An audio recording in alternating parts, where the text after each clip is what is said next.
ስማችንን ለአላህ እናጥራ፣ በምንሰራው ተጠቃሚ እንድንሆን።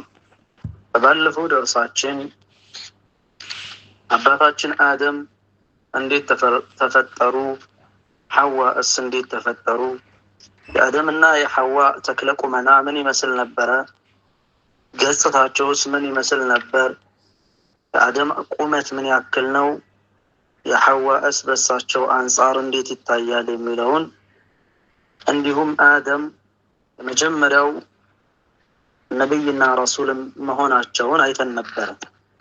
ዛሬ ደግሞ ዙርየቱ አደም አለይሂ ሰላም የአደም ዘሮች እንዴት ነው ልጆቻቸው፣ በምን መልኩ ነበረ ኑሯቸው፣ እንዴት ተራቡ የሚለውን ባጭሩ የተወሰነ ነገር ጋር እናያለን።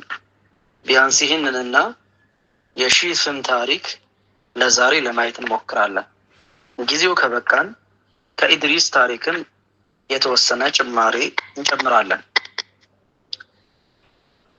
ذرية آدم عليه السلام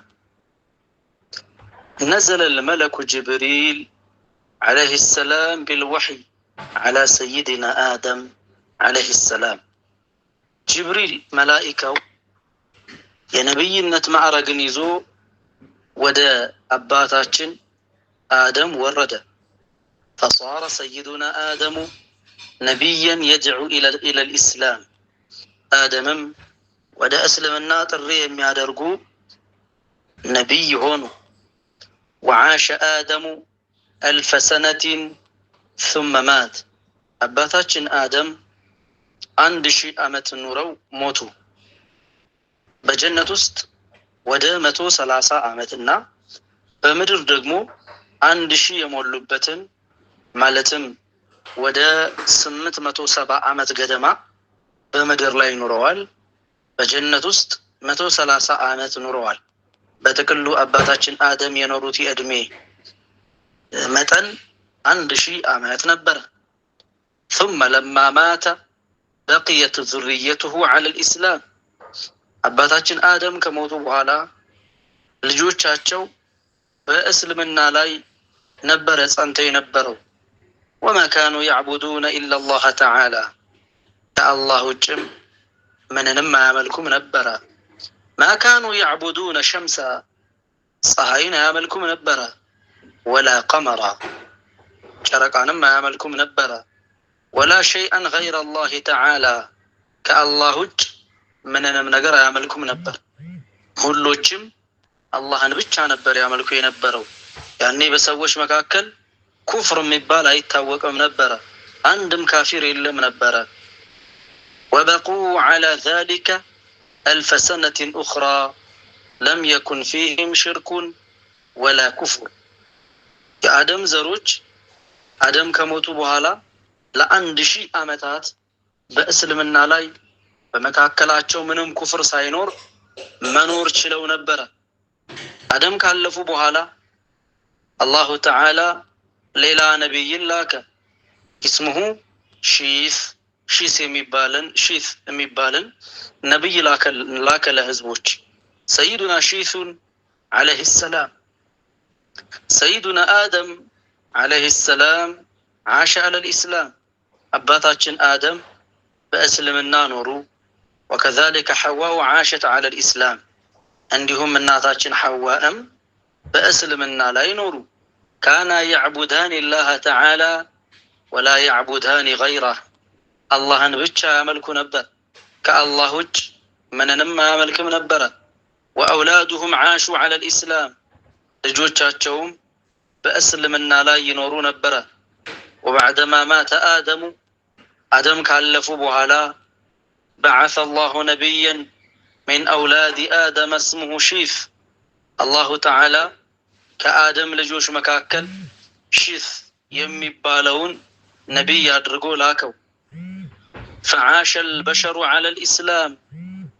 ሰዎች በአጠቃላይ በእስልምና ላይ ኖሩ።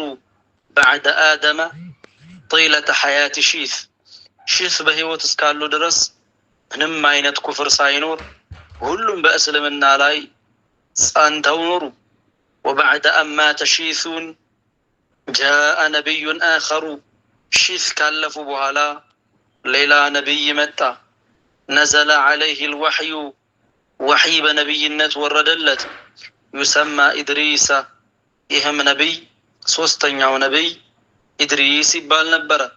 ፈዓሸ ሙደተን ጠዊለተን ዩዓሊሙ ናሰ ሸሪዐተ ልእስላም ኢድሪስም ለሰዎች የእስልምና ሃይማኖትን ህግጋት እያስተማሩ ለረጅም ጊዜ ኖሩ።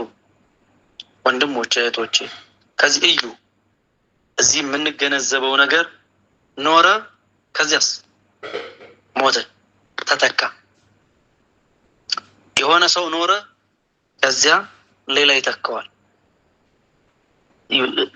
ለው ካነት ዱንያ ተብቃ ሊአህሊሃ ለካነ አልሙስጠፋ ባቂየን ዐለይሃ ዱንያ ለሰዎቿ በዘወትር ኖሩ ነቢዩ ዐለይሂ ሰላቱ ወሰላም ዘውታሪ የሆኑ ነበረ።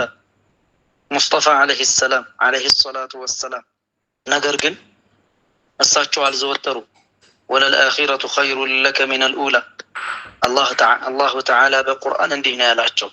የምንረዳው ነገር የሆነ ሰው ኖረ ሹመትም ኑሮት ገዛ ምንም አለ ያለፈ የኛው ተተካ። ለዚያ ነው ሃሩን አልረሺድ በጊዜያቸው ላይ ታዋቂ የነበሩ መሪ ናቸው። በጣም አስተዋይ የነበሩ መሪ ነበሩ ሃሩን አልረሺድ የሚባሉት። አንድ ጊዜ ለየት ያለ ስራ ሰርተው ሰዎች እሳቸውን የሚያወድስ ግጥም አብዝተው ጻፉና ስለ እሳቸው የሚያወራው በዛ።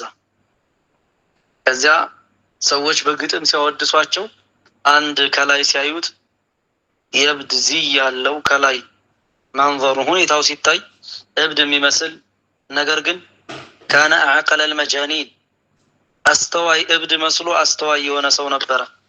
ወደ ሃሩን መጣና ፈደዐሁ ቢስሚ ፈቃለ ለሁ ያ ሃሩን በስማቸው ጠራቸው። ሃሩን ሆ ያላቸው ሰዎቹ በጣም የሱ ወታደሮች የሃሩን ወታደሮች ተበሳጩ። እንዴት ነው ሃሩንን በስሙ የሚጠራው? የአሚር አልሙእሚኒን እንዴት አይልም አሉና ተበሳጩ።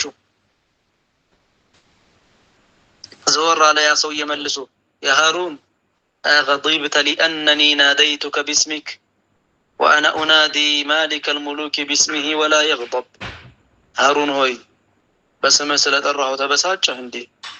እኔ አላህን ማሊኩል ሙሉክ የሆነውን አላህን ያ አላህ ብዬ በስሙ ጠራዋለሁ፣ ግን አይቆጣም።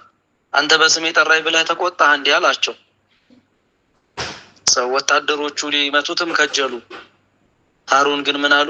ተውት አትንኩት ይህን ሰው እያሉ ወደ እኔ ተጠጋሉት። ቀረብ አለ። ፈቃለ ለሁ ኢንصሕኒ እስኪ እባክህ ምከረኝ አሉት። ሃሩን ያን እብድ የሚመስል ሰው እብድ እኮ ሲያዩት እብድ የመሰለ ሰው ግን አስተዋይ፣ እስኪ ምከረኝ አሉት። ፈቃለ ለሁ ለው ዳመት ሊገይሪክ ማ ወሰለት ኢለይክ ይቺ ዱንያ ይቺ አንተ ያስካት ስልጣን ከአንተ በፊት ላሉት ብዘወትር ኖሮ አንተ ጋር ደርስም ነበር አላቸው። አንዱ ሲያልፍ ሌላው ይተካል፣ አንዱ ሲያልፍ ሌላው ይተካል፣ አንዱ ሲያልፍ ሌላው ይተካል። ያንቺ አባት ወርሶ የሚያርሰው መሬት ቅድመ አያትሽ ቢኖሩ ኖሮ አያትሽ አይወርሱትም ነበር፣ አያትሽ ቢኖሩ ኖሮ አባትሽ አይወርስም ነበረ። ያኛው ሲሄድ የኛው እየተተካ ከትውልድ ወደ ትውልድ እያለ እኛ ጋር ደረሰ።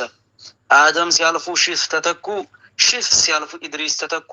ኢድሪስም ማለፋቸው አይቀርም ሌላ ተተክቷል። አንዱ ሲያልፍ አንዱ እየተተካ ኢድሪስ ጋር ደረሰ። ሰይዱና ኢድሪስ ዐለይሂ ሰላም ኢድሪስ ዐለይሂ ሰላም ሁወ አሐዱ ሩሱል ልኪራም ታላላቅ ከሚባሉት ሩሱሎች መካከል አንዱ ኢድሪስ ናቸው። الذين أخبر الله عنهم في القرآن الكريم الله በቁርአን ረሱልነታቸውን ከገለጻቸው ከታላላቆቹ አንዱ ኢድሪስ ዐለይሂ ሰላም ናቸው።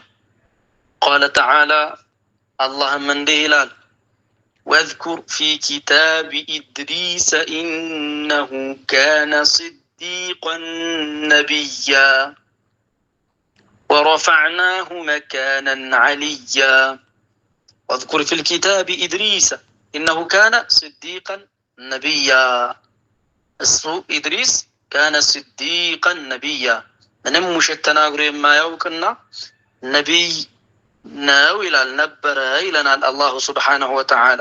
ወረፈዕናሁ መካነን አልያ ኢድሪስን ትልቅ ደረጃም ከፍ አደረግነው ይለናል። ስለዚህ ኢድሪስ አላህ በቁርአን ነቢይነታቸውን ከገለጻቸው ከታላላቆቹ አንዱ ናቸው። ወሁወ ኢድሪስም ሚመን የጅቡ ልኢማኑ ቢህም ተፍሲለን በተፍሲል በዝርዝር ሊያምኑባቸው ከሚገቡት መካከል አንዱ ኢድሪስ ናቸው። አይ የጅቡ እዕቲቃዱ አነሁ ነቢዩን ወረሱሉን ሚን ዒንዲላህ ኢድሪስ ከአላህ የተላኩ ረሱልም ነቢይም ናቸው ብሎ ማመን ግዴታ ነው። ሁወ ኢድሪስ ብኑ ያሩድ ይባላል ስማቸው። ሁወ ኢድሪስ ብኑ ያሩድ ብኒ መህላኢል ኢድሪስ ስማቸው ኢድሪስ ኢብኑ ያሩድ ኢብኒ መህላኢል ይባላሉ።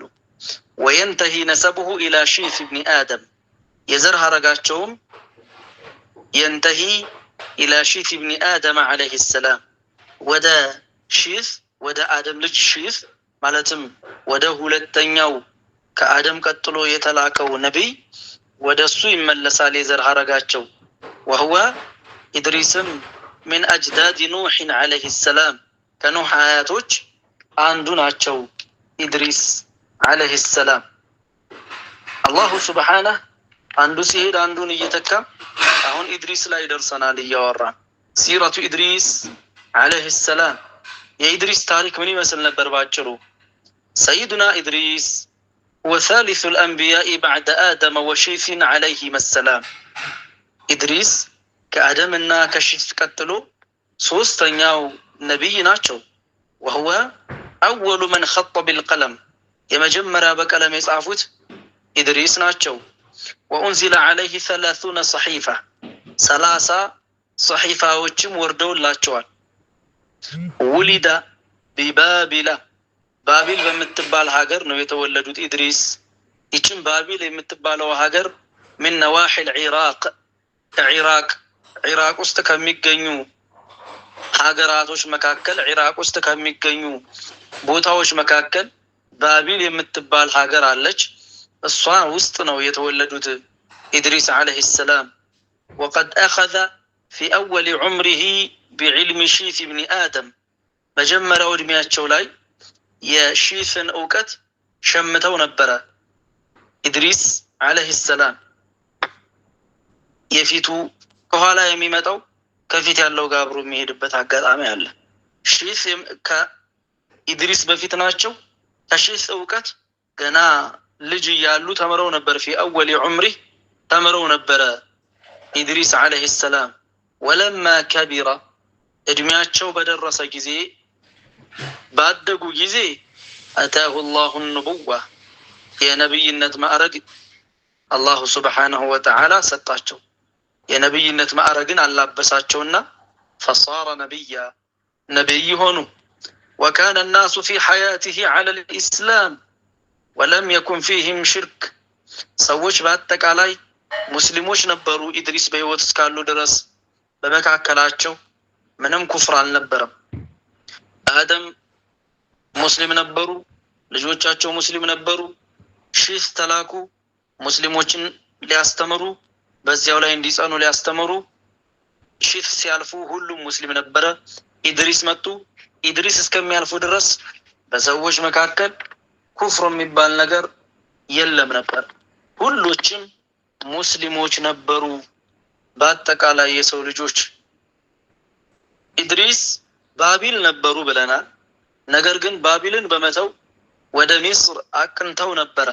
ኢድሪሱ ፊ ሚስር ኢድሪስ ግብፅ ውስጥ ثم نوى سيدنا إدريس أن يرحل من بلده بابل ኢድሪስ ዓለይሂ ሰላም ባቢል ከምትባለው ሀገራቸው ጉዞ ለማድረግ ወሰኑ።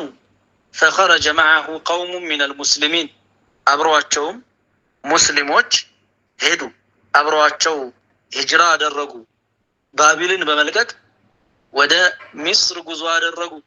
وكان صعب عليهم الرحيل عن وطنهم ሙስሊሞች የዛኔ ኢድሪስን ተከትለው ሲሄዱ ከሀገራቸው ወጥቶ መሄድ በጣም ከብዷቸው ነበር። ሀገራቸውን ባቢልን ጥሎ መሄድ በጣም ከብዷቸው ነበር። እንዴት አድርገው እንደሚሄዱ ተጨነቁ። ፈቃሉ ለኢድሪስም እንዲህ አሏቸው፣ ወአይነ ነጅዱ ሚስለ ባቢል ኢዛ ረሐልና አው ኢዛ ረሒልና። ምን አሉ? ወአይነ ነጅዱ ሚስለ ባቢል፣ እንደ ባቢል ያለ ሀገሬት ነው የምናገኘው? ኢዛ ረሒልና፣ አሁን ከዚህ ለቀን ጉዞአችንን ከቀጠልንና ከሄድን ወደ ሌላ ሀገር ከሄድን እንደ ባቢል የሆነች ሀገሬት እናገኛለን አሏቸው። ፈቃል ኢድሪስም እንዲህ አሏቸው፣ ኢዛ ሀጀርና ብቲጋአ መርዳቲላህ ረዘቀና፣ የአላህን ውዴታ ፈልገን ከተጓዝን አላህ ይሰጠናል አሏቸው። እንደ ባቢል የሆነ ሀገሬት እናገኛል ብለዋቸው ነበረ። ይሰጠናል አሏቸው።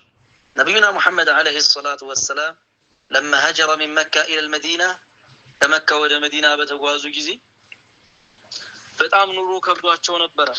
በጣም እንዴት አድርገን ነው የምንኖረው የሚል ጭንቀት ነበረባቸው። እንደው ሁሌ መካ በልባቸው ላይ ትመላለስ ነበር፣ በአእምሯቸው ላይ የመካ ፍቅር ይመላለስ ነበር። እነዚህም ሰዎች ጉዞ ገና ከሀገራቸው ሳይወጡ እንዴት አድርገን ነው ባቢልን ጥለን ከሄድ እንደ ባቢል ያለ ሀገር እንዴት እናገኛለን አሉ። በዚህም ጊዜ ኢድሪስ ምን አሏቸው? ኢዛ ሀጀርና ኢብቲጋአ መርዳቲላህ ረዘቀና፣ የአላህን ውዴታ ፈልገን ከተጓዝን አላሁ ሱብሓነሁ ወተዓላ ይረዝቀናል አሏቸው። ይህ ሀገር ለቆ መሄድ የሚባለው እንደው ውጭ ላይ ያላችሁት አብዛኛው ትረዳላችሁ። ምን የመሰለው ሀገር ላይ እየኖራችሁ የሀገር ናፍቆት ይመጣላ። ሀገር ናፍቆት፣ የሀገሬ ውሃው፣ ሽታው እንደው እንትኑ ራሱ ትዝ የሚለው አለ። መልካው የሀገሩ መልካ፣ ውሃ በጀሪካ ተሸክሞ ያንን አቀበት የምትሄደው ልፋቱ ራሱ አይምሮዋ ላይ የሚመላለስባት አለች። ይሄ ናፍቆት የሚባለው። ቢላል ከመካ ወደ መዲና በሄዱ ጊዜ ቢላል ረዲየላሁ ዐንሁ እያንጎራጎሩ እንዲህ ይሉ ነበር ይላሉ፣ አላ ለይተ ሽዕሪ ሀል አቢተነ ለይለተን ቢፈጅን ወሐውሊ ኢዝኺሩ ወጀሊሉ። አላ ለይተ ሽዕሪ ይል ነበር። እንደው አላ ለይተ ሽዕሪ ሀል አቢተነ ለይለተን፣ እንደው አንድ ቀን እንኳን አድር ይሆን ይል ነበር። አንድ ቀን እንኳን አድር ይሆን ወይ? ቢፈጅን ወሐውሊ ኢዝኺሩን ወጀሊሉ። ኢዝኺር የሚባለው ሰንበሌጥ ምን እንደምንለው አይነት ነገር ነው። እሱ ዙሪያዬን ከቦኝ አንድ ቀን እንኳን አድር ይሆን? ወሀል አቢተና ለይለተን እኮ ነው። አንድ ሌሊት እንኳን እንደው አድር ይሆን ወይ? ዙሪያዬን ኢዝኺር ምናምን እያለ እዛ አድር ይሆን ወይ? ወሀል አሪደና ሚያሃ ሚጀነቲን፣ ሚጀና የሚባለው ውሃ እንደው አንድ ቀን እንኳን ወርድ ይሆን ይል ነበረ። የሀገሩ ናፍቆት፣ የመካ ናፍቆት ሲነሳበት መዲና አግኝተው እኮ ነው። በዚህ ጊዜ መልእክተኛው ዓለይሂ ሰላቱ ወሰላም ዱዓ አደረጉላቸው። አላሁመ ሐቢብ ኢለይና አልመዲና ከማ ሐበብተ ኢለይና መከተ ወአሸደ። አላህ ወይ መካን እኛ ልብ ውስጥ ተወዳጅ እንዳደረክልን እንደውም ከዚያ በላይ መዲናን ተወዳጅ አድርግልን አሉ። አላሁመ ባሪክ ለና ፊ ሷዒሃ ወሙዲሃ ወንቁል ወባአሃ ኢላ መሀይዓ አሉ። ዱዓ አደረጉላቸው ነቢዩ ዓለይሂ ሰላቱ ወሰላም። አላህ ሆይ መካን ይወዷት እንደነበረው መዲናንም ተወዳጅ አድርግላቸው ብለው ዱዓ አደረጉ። በዚህ ጊዜ መዲናን ወደዱ። ቢላል ከጊዜ በኋላ ጥሏት ሄደ። መልእክተኛው እንደሞቱ መዲና መኖር አልቻለም። እንዴት ብዬ ነው ነቢዩ ዓለይሂ ሰላቱ ወሰላም ጋር እኖርበት የነበረው ሀገር ላይ እንዴት ብዬ እኖራለሁ አለና አልቻለም።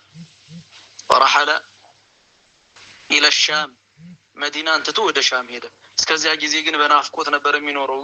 አሁንም መዲናን እየወደደ እያለ ሐቢብ ሄደው እንዴት ብዬ ነው እዚህ የምቀመጠው ብሎ ነበረ። ከጊዜያት በኋላ ረአ መናመን ረአ ረሱለላሂ ፊል መናም፣ በመናም መልእክተኛውን አየ። فقال له يا بلال ما هذه الجفوة مضى زمان لم نرك بلال هو من دنو انديها طفا رجم ጊዜ ሆነ ካየው አሉት ሲነቃ መናም ነበረ غلبه الشوق ናፍቆቱ እንዳድስ ተቀሰቀሰበት وشد رحاله የጉዞ አግራዱን የጉዞ ቃውን አስተካከለ وقصد قبر النبي صلى الله عليه وسلم የመልእክተኛውን ቀብር ለመዘየር ማስቦ ተነሳ لما وصل المدينة مدينة እንደደረሰ ذهب إلى قبر النبي صلى الله عليه وسلم ወደ መልእክተኛው ቀብር ሄደና ፊቱን የቀብሩ አፈር ላይ ደፋው يا الله በዛው ደግሞ لزيارة قبره الشريف የነብዩ عليه الصلاة والسلام ቀብር ለመዘየር አንድ ሰው ينبغي أن يغلبه الشوق ይህ ሲነሳ ናፍቆት ሊቀሰቅሰው ይገባል ያን ቦታ ለማየት እንኳን ቦታው ላይ ሄዶ በቲቪ ሲያየው እንዴት ነው የሚያደርገው የሰው ልጅ ቢላል ፊታቸውን ደፉ ቢላል رضي الله عنه زار قبر حبيبه عليه الصلاة والسلام ዋናው ዓላማ እዚህ ምንድነው ሀገር ጥሎ ሲሄዱ በጣም ይከብዳል እና ነገር ግን የነብያቶች ተከታዮች አማኝ እስከሆኑ ድረስ ሄዱ ሲባሉ መሄድ ነው ሄዱ ሲባሉ ይሄዳሉ ዝመቱ ከተባለ መልእክተኛው ዝመቱ ሲሉ ይዘምታሉ ይታዘዛሉ ሁሉም በሚባል መልክ ባይሆንም እንኳን እዚህም ጋር ጉዞና አድርግ ስላሏቸው ተስማምተዋል እኮ ግን እንደ ባቢል የሆነ ሀገር የት ነው የምናገኘው አሏቸው የአላህን ውዴታ ፈልገን ከተጓዝ እናገኛለን አሏቸው فخرجوا معه አብረዋቸው ከኢድሪስ ጋር ጉዟቸውን ጀመሩ ሙእሚኖቹ حتى وصلوا إلى أرض مصر فقطع درساتنا يمنا يهونال جعلني الله وإياكم من الذين يستمعون القول فيتبعون أحسنه بارك الله بكم وأحسن الله إليكم